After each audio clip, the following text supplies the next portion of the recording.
शिवोऽहं शिवोऽहं शिवोऽहम्। ओम कृष्णाय वासुदेवाय हरये परमात्मने प्रणतः क्लेशनाशाय गोविंदाय नमो नमः। गोविंदाय नमो नमः। ओम गुरुर्ब्रह्मा गुरु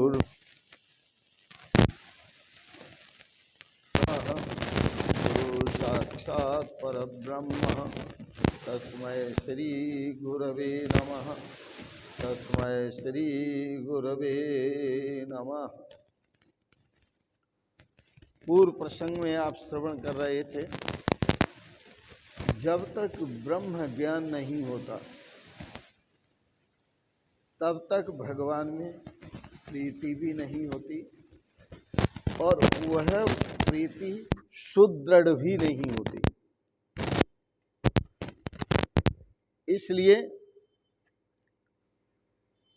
सबको एक आदेश मिला,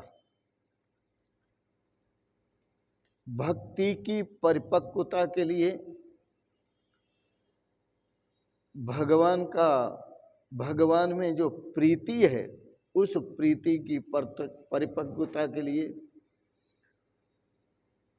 कि आप महापुरुषों की सेवा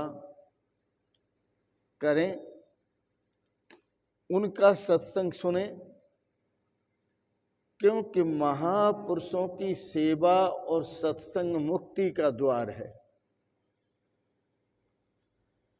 कामियों का जो संग है, संसारियों का जो संग है कामी पुरुषों का, वह नरक का द्वार है।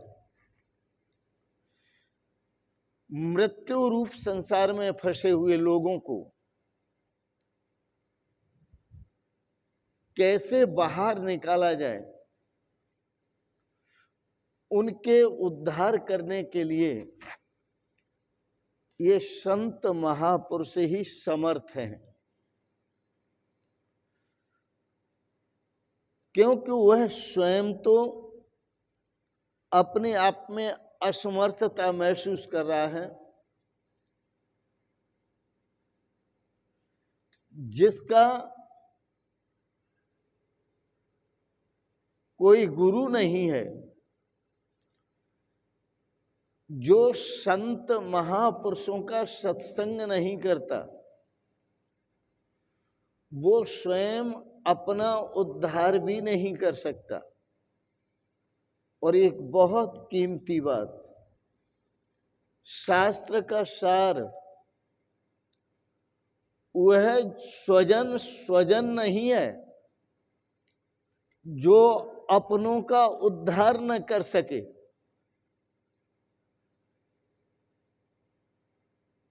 वह माता पिता नहीं है जो अपनों का उद्धार न कर सके। वह मनुष्य और वह गुरुजन, वह माता पिता, यह समझ लेना चाहिए कि वो बिल्कुल अपात्र हैं, क्योंकि उन्होंने अपनी संतानों को और उन संतानों के जीवन में, अपने शिष्यों को और शिष्यों के जीवन में न तो ज्ञान, ब्रह्म ज्ञान दे पाया, न उनके जीवन में वैराग्य प्राप्त कर पाया। क्योंकि ज्ञान और वैराग्य जब होता है तभी भगवान के प्रति प्रीति बढ़ती है, भगवान में निष्ठा होती है। इसके लिए बड़ा सुंदर उदाहरण है भगवान श्री राम का और भगवान वशिष्ठ जी का। भगवान वशिष्ठ गुरु हैं, भगवान श्री राम शिष्य हैं। योग वशिष्ठ जो रामचरितमानस है उससे कुछ हटकर है, तो योग वशिष्ठ में भगवान वशिष्ठ ने राम जी को उपदेश देते हुए कहा, राम जी, इस ब्रह्म ज्ञान को प्राप्त करने के लिए 7 भूमिकाएं हैं और वह 7 भूमिकाएं कौन कौन सी हैं? शुभिच्छा, शुभिचारणा, तनुमानसा, सत्वापत्ति, असंशक्ति, पदार्थ भावनी और तुर्यगा। ये 7 अवस्थाएं हैं। भगवान वशिष्ठ कहते हैं, यह भी समझ लो राम जी, शुभिच्छा किसे कहते हैं? शुभिच्छा कहते हैं आत्म कल्याण, अपना आत्म कल्याण करने के लिए, अपना उद्धार करने के लिए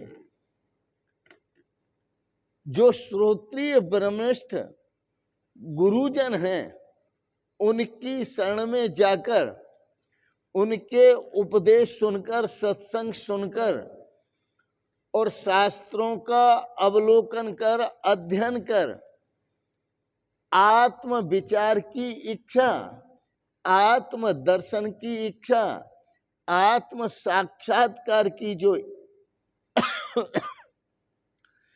उत्कृष्ट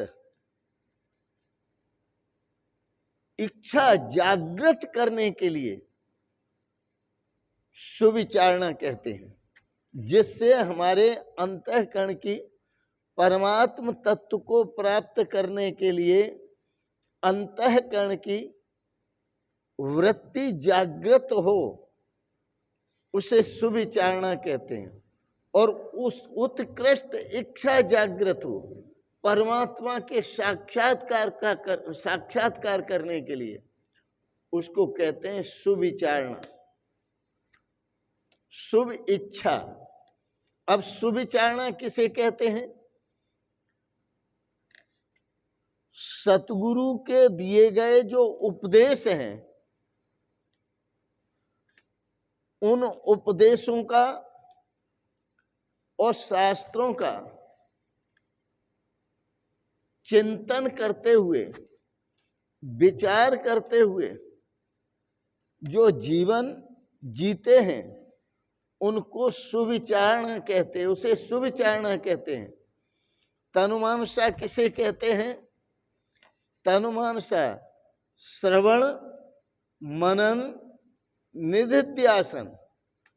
श्रवण, मनन और निधिध्यासन, संत महापुरुषों से जो ज्ञान आपने सुना, जो भक्ति परक प्रकरण सुना, जिस तत्व का उपदेश आपने सुना, उसका श्रवण सुना तो श्रवण, और फिर उस तत्व का मनन करना, वह मनन कहलाता है। और मनन के बाद फिर निधिध्यासन, उस तत्व में निष्ठा रखते हुए और स्थित होना, यह निधिध्यासन कहलाता है। तो निधिध्यासन में क्या होता है कि विषयों के प्रति जो आसक्ति है, उस आसक्ति से मुक्त होने के लिए यह सुविचारणा है। तनुमानसा किसे कहते हैं? श्रवण, मनन, निधिध्यासन। और इस श्रवण, मनन, निधिध्यासन से शब्दादि विषयों के प्रति जो अनासक्ति उत्पन्न होती है, जो हमारी आसक्ति थी, वह आसक्ति जब दूर होती है, तो आसक्ति दूर होने पर ही हम सविकल्प समाधि प्राप्त कर सकते हैं। समाधि 2 तरह की होती है, एक सविकल्प समाधि होती है, एक निर्विकल्प समाधि होती है। तो सविकल्प समाधि का मतलब है कि सगुण साकार परमात्मा का ध्यान करते हुए हम उस परमात्मा में हो सकते हैं और परमात्मा में लीन हो सकते हैं, और हमारी सारी जो संसार में निष्ठाएं थी वो समाप्त हो जाती हैं, एक परमात्मा में ही निष्ठा हो जाती है। तो इसी को, और निष्ठा होकर परमात्मा में लीन होने लगना, इसे कहते हैं तन्मानसा। यह तीन जो भूमिकाएं हैं, भगवान वशिष्ठ कहते हैं यह तीन भूमिकाएं सगुण साकार उपासकों के लिए हैं। आगे चौथी भूमिका सत्वापत्ति है। सत्वापत्ति भूमिका में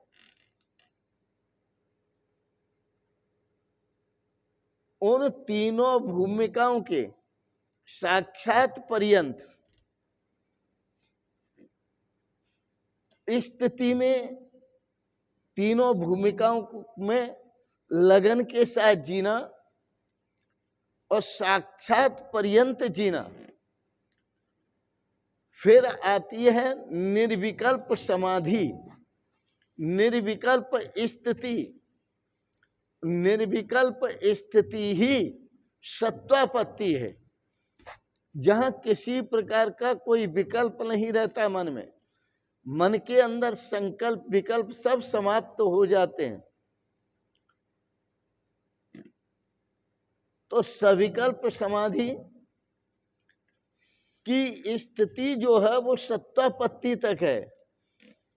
आगे ज्ञान की चौथी भूमिका प्रारंभ होती है, और ज्ञान की चौथी भूमिका को जो साधक प्राप्त होता है वो ब्रह्मविद कहलाता है। और जो ब्रह्मविद होता है, फिर पांचवी भूमिका प्रारंभ होती है, वह असंशक्ति है। जो ब्रह्मविद हो जाता है उसे परमात्मा का साक्षात्कार हो जाता है और परमानंद का आनंद मिलता है, नित्य अपरोक्ष। क्योंकि संसार तो जो परमात्मा है, तो उस परमात्मा का नित्य अपरोक्ष आनंद लेने लगता है। और संसार के जो विषय हैं, जो विकार हैं, जैसे मैंने कहा वस्तु, व्यक्ति, अवस्था, संपत्ति आदि में उसकी असंशक्ति हो जाती है, अर्थात उन सब में वह आसक्ति से रहित हो जाता है। तो इसमें ब्रह्म विद्या तथा इसके विषयों का संबंध नहीं होता। ब्रह्म विद्या प्राप्त होने पर उसका विषयों से संबंध नहीं होता, अतः इसका नाम, इस अवस्था का नाम असंशक्ति है। आगे छठी अवस्था है भूमिका की पदार्थ अभाविनी, क्योंकि उसकी दृष्टि में सभी पदार्थों का, जो आपको चेतन पदार्थ लगते हैं या जड़ पदार्थ लगते हैं, उन सभी पदार्थों का उसके जीवन में अभाव हो जाता है। और अभाव होकर वो पदार्थों को नहीं देखता, केवल परमात्मा का दर्शन करता है। तो पदार्थों की उसे दृढ़ अप्रतीति होने लगती है, पदार्थों का उसे दृढ़ता पूर्वक अभाव होने लगता है। इसको कहते हैं पदार्था अभाविनी। अब उसे संसार का कोई पदार्थ नहीं दिखता। आगे चौथी अवस्था है तुरीयगा, ये निर्विकल्प समाधि की अवस्था है। भगवान वशिष्ठ श्री राम जी को समझा रहे हैं, यह निर्विकल्प अवस्था है। तीनों अवस्थाएं, यह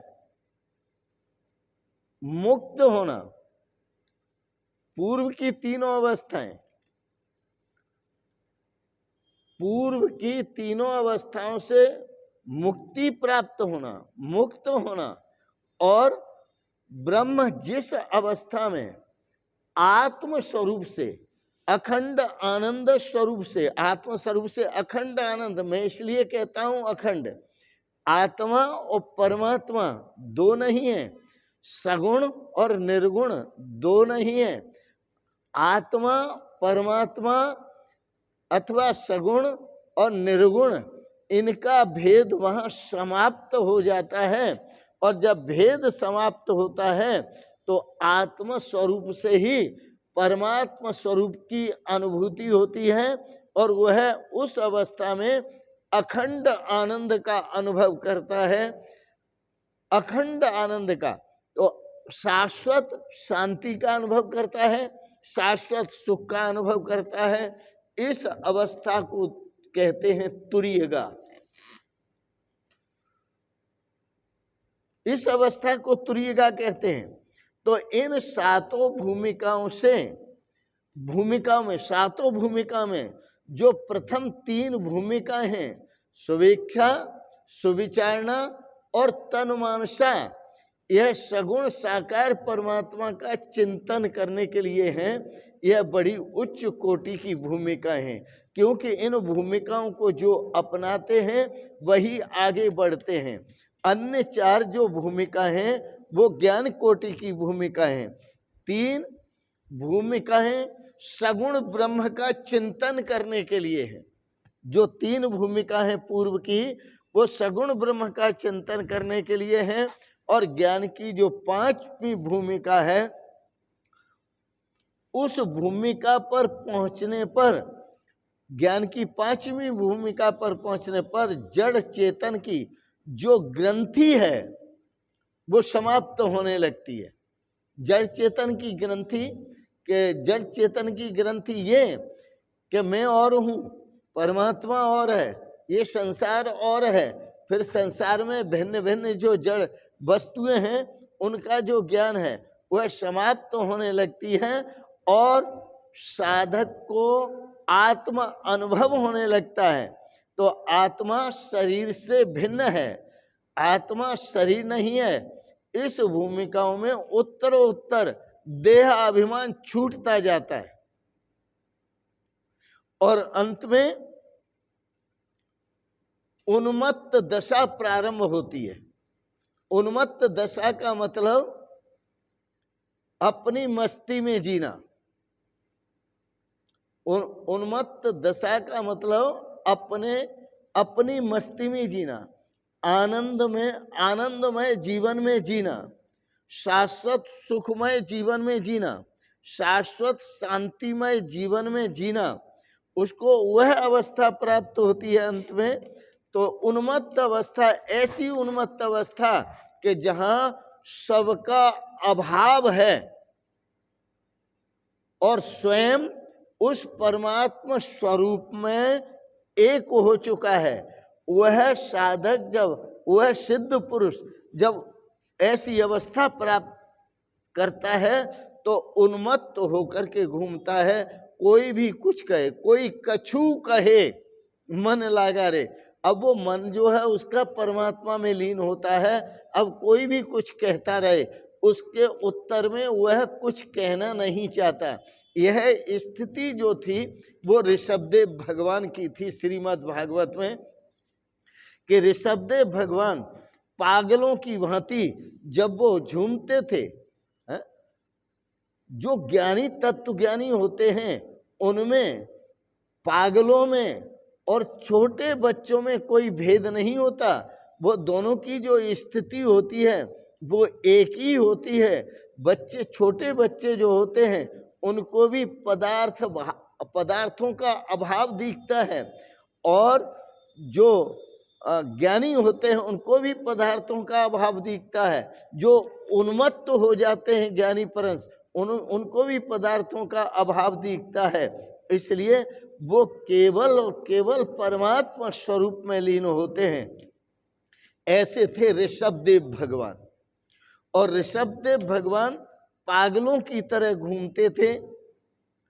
रास्ते में कोई मिलता है, चाहे गाली दे रहा है, चाहे पत्थर मार रहा है, ढेले मार रहा है, कुछ भी कर रहा है, लेकिन उससे कोई मतलब नहीं था, उसे कुछ कहना नहीं है। इसलिए ऋषभदेव भगवान हमेशा अपने मुंह में इतना बड़ा पत्थर दबा करके रखते थे, मुंह में रखते थे कि मैं कोई भी कुछ कहता रहे, उसके शब्दों से, उसके व्यवहार से मुझे कोई संबंध नहीं है। लौट करके मैंने उसे कुछ कहना नहीं है। मेरा जो संबंध है वो तो मेरे आत्म स्वरूप से संबंध है, ब्रह्म स्वरूप से संबंध है। इसलिए वो है उन्मत्त पागलों की तरह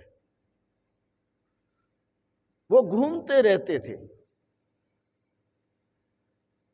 बदन के अगर बंद सफदर करे, जो मन है उसे दिल के अंदर करे, जमे इस तरह योग से उसका ध्यान के इंसान के सिर में रहे उसके प्राण।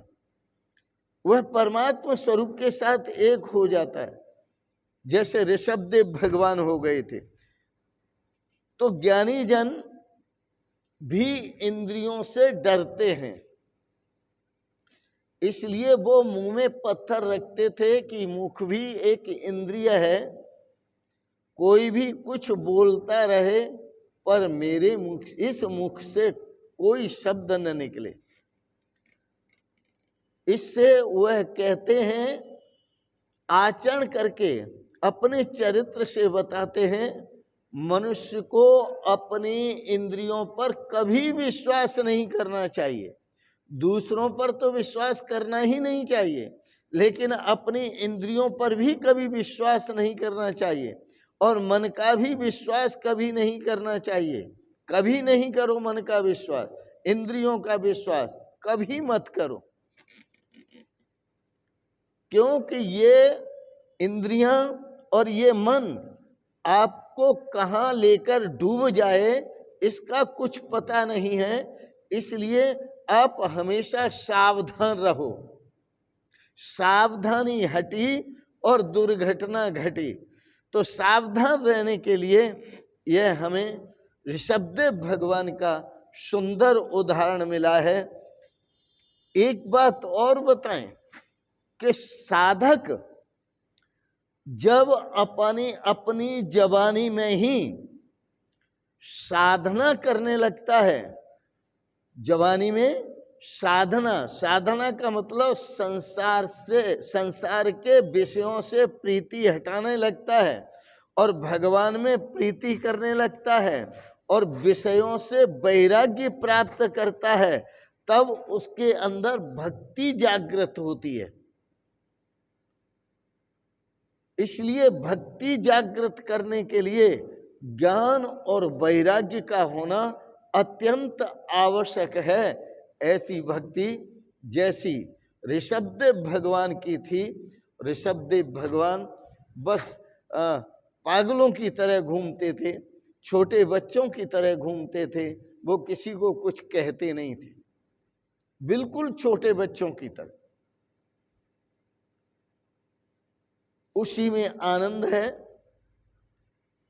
और उसी में श्रेय है कि अंदर से किसी के प्रति कोई भाव न उठे, कोई इच्छा न उठे। आप अपने स्वरूप में ब्रह्म आत्मैक्य भाव में स्थित हों। और यह ब्रह्म आत्मैक्य भाव ऋषभदेव भगवान का था।